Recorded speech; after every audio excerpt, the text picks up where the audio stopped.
जम्मू कश्मीर से साल 2019 में अनुच्छेद 370 हटाने के कई महीनों तक घाटी में तनाव रहा और उसके बाद राष्ट्रपति शासन लगा दिया गया। इसके करीब 5 साल बाद 2024 में केंद्र शासित प्रदेश बन चुके जम्मू कश्मीर में विधानसभा चुनाव हुए, लेकिन रॉ के पूर्व चीफ एएस दुलत की एक किताब से एक बार फिर कश्मीर की सियासी फिजा गर्मा गई है। इस किताब में रॉ चीफ दुलत ने दावा किया है कि नेशनल कॉन्फ्रेंस के नेता फारूक अब्दुल्ला ने गुप्त तरीके से अनुच्छेद 370 हटाने का समर्थन किया था। यह ऐसी बात है जो अब तक सार्वजनिक नहीं थी, क्योंकि 370 हटाने के विरोध के चलते महीनों तक फारूक अब्दुल्ला और उनके बेटे उमर अब्दुल्ला नजरबंद रहे थे। साथ ही केंद्र सरकार के इस फैसले के खिलाफ फारूक को कश्मीर की सबसे मुखर आवाज माना जाता था। फारूक अब्दुल्ला ने दुलत की किताब the chief minister and the spy में अपने बारे में किए दावे को सिरे से खारिज कर दिया और इसे सस्ती लोकप्रियता हासिल करने का दांव बताया। साथ ही उनकी पार्टी नेशनल कॉन्फ्रेंस ने इस दावे को मनगढ़ंत करार दिया है। पार्टी का कहना है कि फारूक ही थे जिन्होंने इस फैसले के खिलाफ गुपकार डिक्लेरेशन बनाया था, जिसमें एक साथ मिलकर कई दलों ने अनुच्छेद 370 की बहाली की मांग की थी। उधर किताब के दावे को लेकर विवाद बढ़ता देख लेखक एस दुलत ने अपनी सफाई में कहा कि यह किताब जम्मू कश्मीर के पूर्व मुख्यमंत्री फारूक अब्दुल्ला की तारीफ से भरी है और इसमें उनके खिलाफ कुछ भी नहीं है। पूर्व आईपीएस अधिकारी दुलत, जिन्होंने इंटेलिजेंस ब्यूरो और रॉ दोनों में काम किया था और जिन्हें कश्मीर में काम करने का लंबा अनुभव है, ने कहा कि मेरे बयान को गलत तरीके से पेश किया गया है। जब उनसे उनकी किताब के हवाले से मीडिया में आई खबरों के बारे में पूछा गया, जिनमें कहा गया कि फारूक अब्दुल्ला ने निजी तौर पर अनुच्छेद 370 हटाने के केंद्र के कदम का समर्थन किया था, तो दुलत ने कहा कि उनकी बातों को गलत तरीके से पेश किया गया है, ऐसा कुछ भी नहीं हुआ था। दुलत ने एएनआई से कहा, मेरी किताब डॉक्टर फारूक की तारीफों से भरी है, किताब में उनके खिलाफ कुछ भी नहीं है और उनको किताब पढ़नी चाहिए। दुलत से फारूक अब्दुल्ला की नाराजगी के बारे में पूछा गया था, जिसमें नेशनल कॉन्फ्रेंस के वरिष्ठ नेता ने किताब में गलतियां होने की बात कही है और यह भी कहा है कि एक दोस्त कभी ऐसा नहीं लिखता। इस पर दुलत ने कहा कि फारूक साहब हमेशा मेरे अच्छे दोस्त रहेंगे। मुझे यकीन है कि जब वो दिल्ली आएंगे तो वह मेरी बहन से मिलने आएंगे। जम्मू कश्मीर पीपल्स कॉन्फ्रेंस के प्रमुख सज्जाद लोन ने कहा कि उन्हें इस बात पर कोई हैरानी नहीं है। उन्होंने कहा कि हमें पहले से इस बात का अंदाजा था। दुलत साहब को फारूक साहब का बहुत करीबी माना जाता था। यह आम राय है कि दिल्ली में फारूक साहब के सबसे बड़े वकील दुलत साहब ही हैं। जब वह कहते हैं कि अनुच्छेद 370 खत्म करने पर फारूक अब्दुल्ला की सहमति थी या 2020 से 23 तक बीजेपी के साथ गठबंधन करना उनकी सबसे बड़ी इच्छा थी, तो इसमें सच्चाई नजर आती है। पीडीपी विधायक वहीद पारा ने कहा कि नेशनल कॉन्फ्रेंस और फारूक अब्दुल्ला को इस मामले पर सफाई देना चाहिए। उन्होंने कहा कि दुलत साहब ने अपनी किताब में लिखा है कि फारूक अब्दुल्ला 5 अगस्त 2019 के फैसले के साथ थे और उन्होंने निजी तौर पर अनुच्छेद 370 हटाने का समर्थन किया था।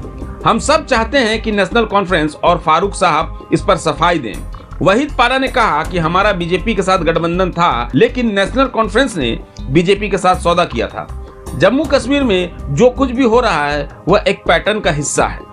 वहीं जम्मू कश्मीर नेशनल कॉन्फ्रेंस के प्रवक्ता और विधायक तनवीर सादिक ने आरोप लगाया है कि किताब बेचने के लिए विवाद पैदा करने की कोशिश की जा रही है। जो फारूक अब्दुल्ला साहब और आपकी दोस्ती जो काफी स्ट्रॉन्ग दोस्ती जो रही है और बहुत सारे चीजें रही नहीं, अभी भी है और कश्मीर देखिए दोस्ती जो होती है ऐसे नहीं खत्म होती कि फजूल बातें किसी ने कह दी और कर दी तो फजूल हो गए।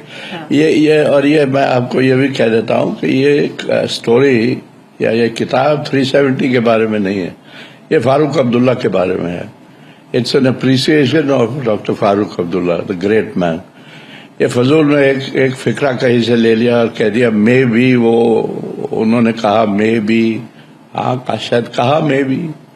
लेकिन सर हालांकि आपने कहा रही नहीं, अभी भी हमारी दोस्ती बरकरार है। फारूक अब्दुल्ला साहब कहीं ना कहीं नाराज हैं और उन्होंने ये भी कहा है कि friend can not write like this is a cheap stunt of selling the book. ठीक है, क्यों नहीं, but at least he is used the word friend. तो वो तो ही कुड हैव सेड कि वो मेरा दोस्त है ही नहीं। किसने कहा वो दोस्त है? उन्होंने कहा ना फ्रेंड। तो मेरे लिए तो काफी है इन द सेंस के दोस्ती ऐसे थोड़ी खत्म होती है। अगर कल डॉक्टर साहब खफा भी थे तो ठीक है, कल तो उनको आना है लॉन्च पे और मुझे यकीन है कि वो आएंगे।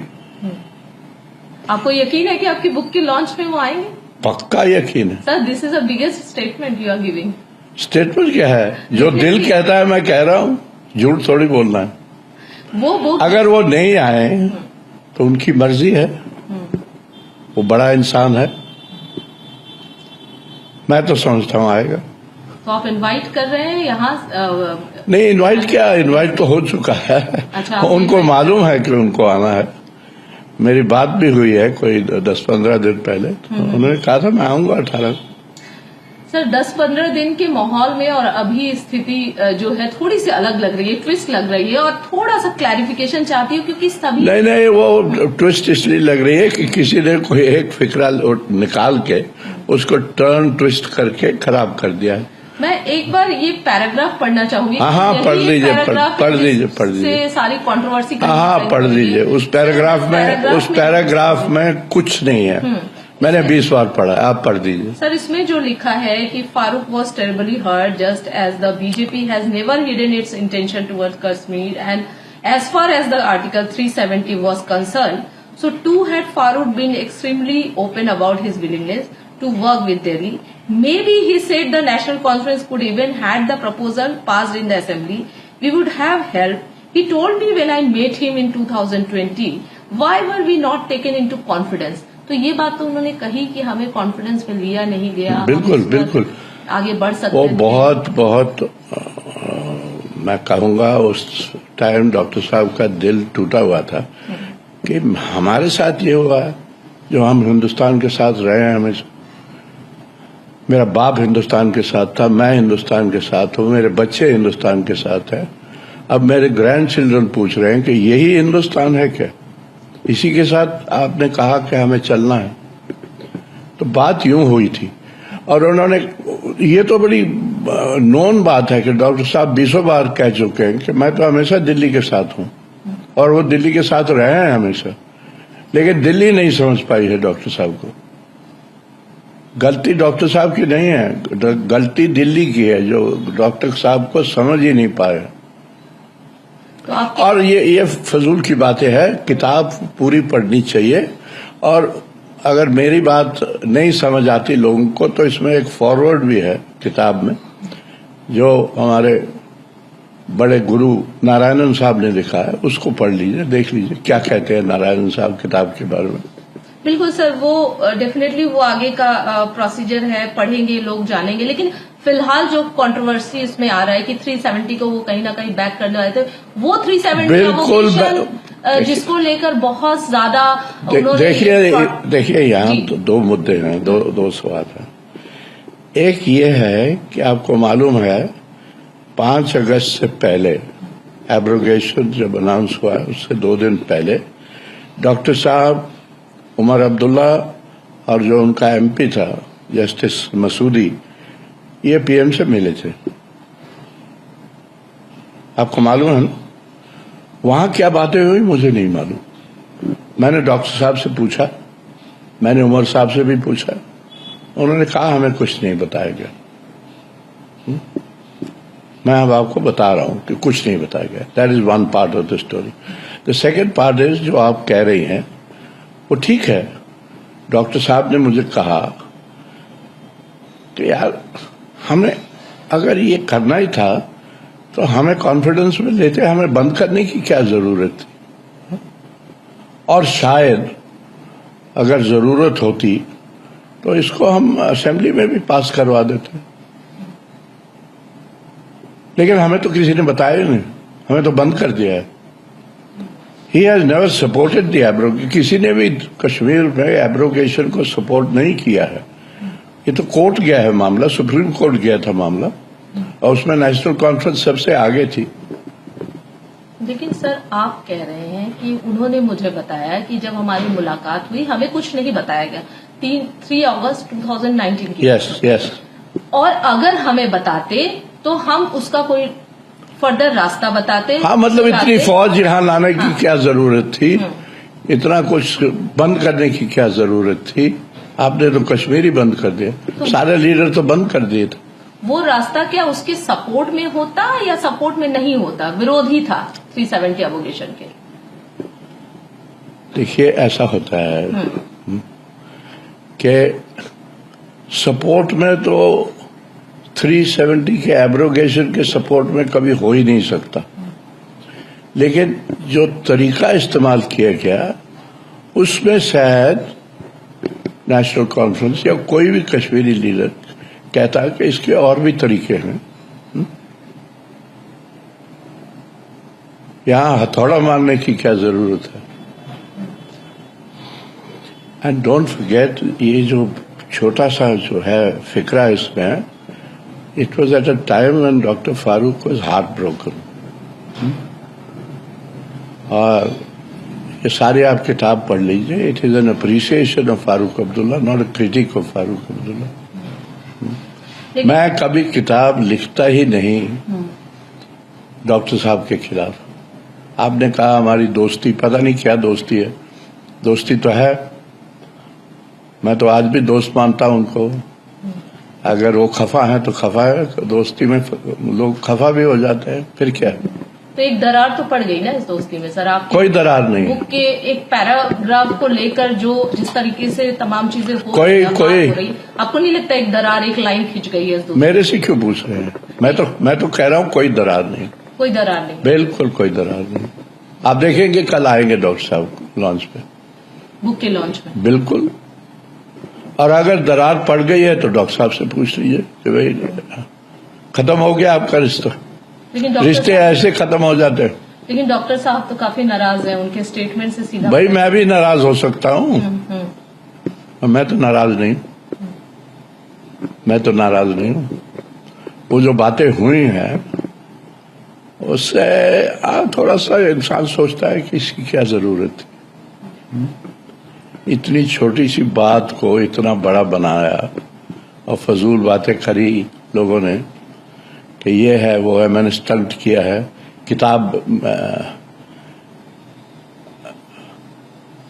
किताब बेचने के लिए मैंने स्टंट किया है, ये कहा गया है ना? हाँ, क्यों?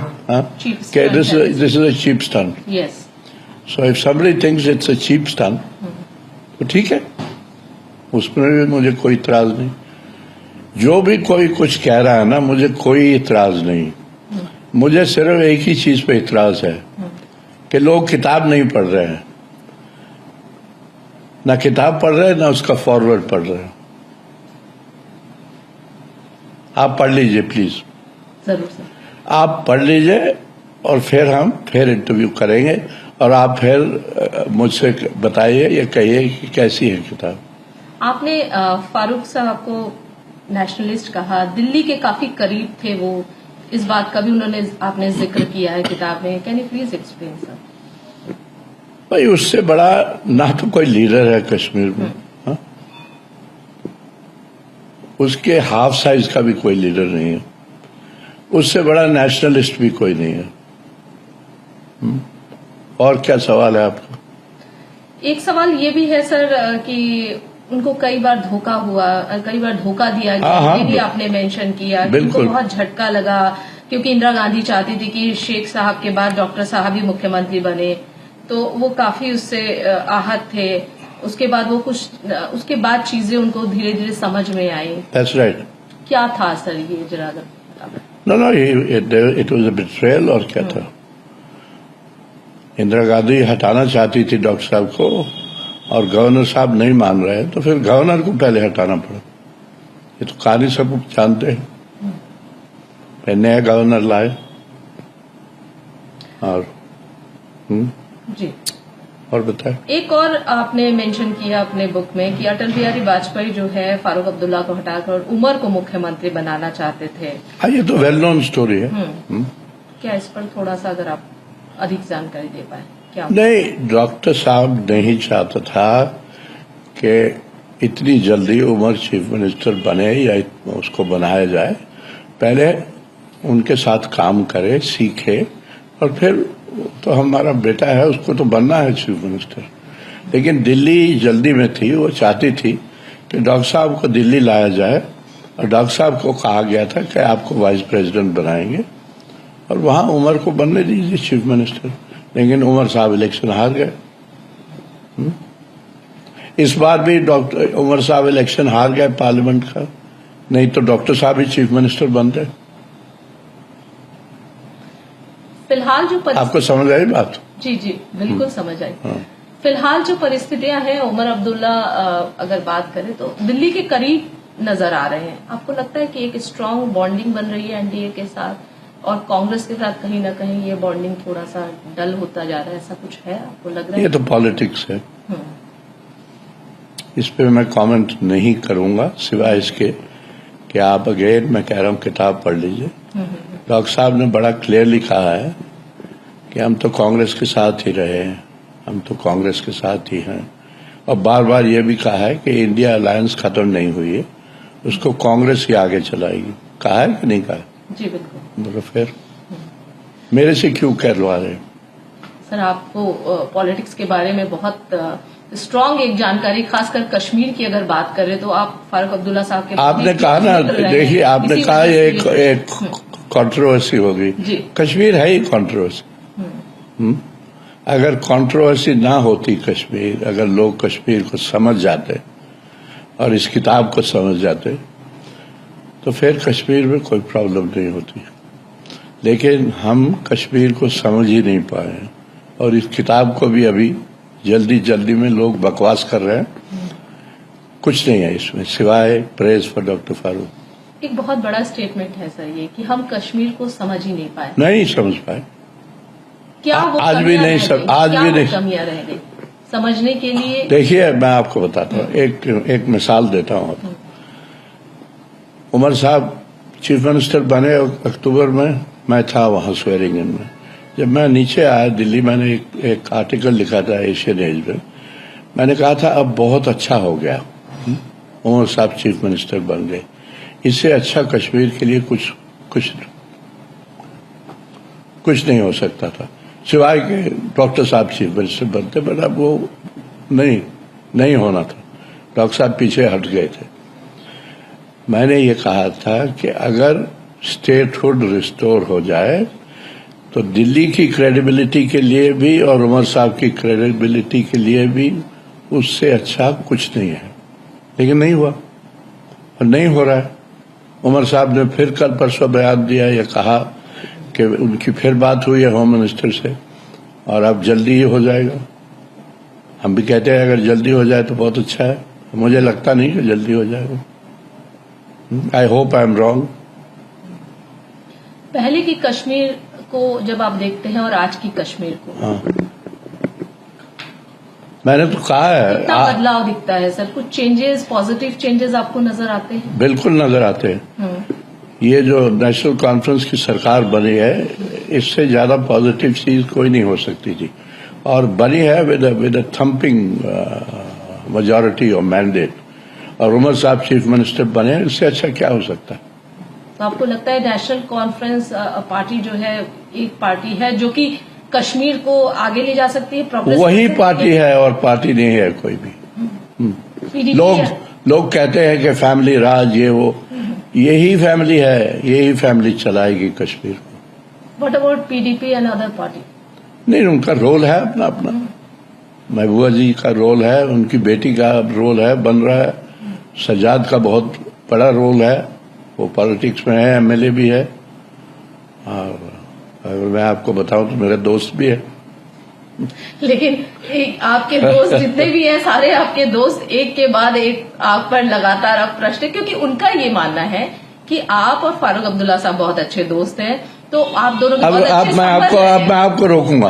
आप कह रहे हैं कि दोस्ती खत्म, दरार पड़ गई, और आप इस बात से नहीं सर, सिर्फ इस पर्टिकुलर मामले में जो जिस तरीके के बयान आ रहे हैं उस बयान के आधार पर मैं कह रही हूँ। बाकी तो और आप ये भी कह रही है कि सब कह रहे हैं कि नहीं, उनका ये कहना है कि आप लोग बहुत अच्छे दोस्त रहे हैं, आपको बहुत अच्छी जानकारी, यानी कि आपने जो बात बोला उस बात में जरूर ना कुछ कुछ सत्यता है और उस बात की क्लैरिफिकेशन होनी चाहिए। हाँ, हो गई। ये सवाल मैंने दे दी आपको क्लैरिफिकेशन, और चाहिए तो और पूछ लीजिए। सवाल बस सर यही है कि एट लास्ट आपसे वही पूछना चाहूंगी। आपने यही कहा कि मिसकोटेड किया गया है, मेरे शब्दों को पूरी तरीके से मिसकोटेड किया गया। इस पूरे किताब को उस फिक्रे में आपने जो पढ़ा अभी जी, एक बड़ा टेलिंग वर्ड है, मे बी। मे बी का क्या मतलब है? कि शायद हो सकता है। मैंने कहीं कहा है किताब में कि डॉक्टर साहब 370 को सपोर्ट कर रहे थे, या बाहर नहीं कर रहे थे, अंदर कर रहे थे? बकवास है। कहाँ लिखा है? कौन कहता है? ये मीडिया की स्टंट है, मेरी स्टंट नहीं है। मुझे स्टंट की जरूरत नहीं है। किताब बिकेगी, जो लोग पढ़ेंगे तो किताब बिकेगी। मुझे स्टंट्स की जरूरत नहीं है। ये कह दीजिए कश्मीर में। आपको स्टंट की जरूरत नहीं है। ये आप और ये किताब फारूक साहब के लिए है, और ये किताब बिकेगी, खूब बिकेगी। आपके गुड फ्रेंड के लिए है फारूक साहब, आपके अच्छे दोस्त के लिए। हाँ हाँ, बिल्कुल है। तो ये बात मैं कभी करता नहीं, लेकिन क्योंकि कल डॉक्टर साहब ने कहा कि अगर वो मेरा दोस्त है तो ऐसी बातें नहीं होनी चाहिए, तो ये तो मान लिया ना डॉक्टर साहब के दोस्त है। मैं कहता हूँ डॉक्टर साहब, अब मैं भी कहता हूँ कि दोस्त हैं, क्यों नहीं है, हमेशा रहे। और डॉक्टर साहब जब सारी किताब पढ़ेंगे, अगर उन्होंने नहीं पढ़ी तो हंसेंगे शायद। आपने किताब देखी है, पढ़ी है? इस किताब आप ये फिक्रा, ये एक पैरा लेके आइए ना, एक पैरा लेके आइए ना, इस किताब का लास्ट पैरा पढ़ लीजिए। जरूर सर। नहीं, आपके पास होना चाहिए ना, अभी पढ़िए। जरूर हम पढ़ेंगे इस किताब का लास्ट पैरा भी। इस किताब क्वेश्चन पूछने का सिर्फ इतना ही मकसद था कि जो आपने कहा कि मुझे मिसकोटेड किया गया, हाँ, तो आपके द्वारा एक क्लैरिफिकेशन हो जाना, इससे लोगों को भी, जो व्यूअर्स हैं वो भी समझ पाएंगे, जो रीडर्स हैं वो भी समझ पाएंगे कि आपने जो कहना चाहा था वो एक्चुअली मैं कह रहा हूँ। Thank you very much. प्रभातखबर.com, विश्वास वही।